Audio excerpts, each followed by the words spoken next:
Genuine question. If somehow it's possible if Trump was to remove tax under $150,000, your thoughts on the change? I don't think that it's a good change. First and foremost, they've already said that they can't do it until they balance the budget, which is like impossible. I think it's just something to appeal to people to make them feel happy, but it's never going to happen. But outside of that, I don't think it's a great idea. I mean, if you look at the numbers, there's the estimates are between 30 and 40% of our yearly revenue comes from people making $150,000 and less. I will tell you that my wife and I did very well last year.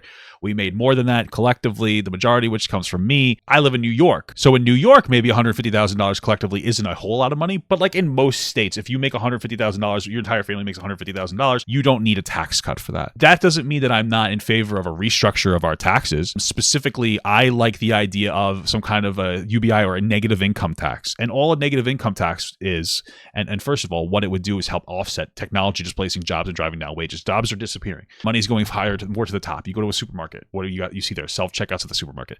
This is a problem. A negative income tax will basically say it's the same thing as our current tax structure, except you'd get money back based on how much you made. So let's say like right now, if you make $10,000 a year, you don't pay taxes. I don't know the exact number. Well, instead, if you made $10,000 a year, maybe you would get $5,000 back from the government. So the government would subsidize your wage while you're working. I think that this could be a really nice idea. It also makes it better than doing drastic increases to minimum wage. So it makes smaller businesses more competitive with bigger businesses. I am in favor of some kind of restructured tax. We just have to also increase taxes on rich people and figure out a way to even tax technologies, because again, these are getting rid of jobs.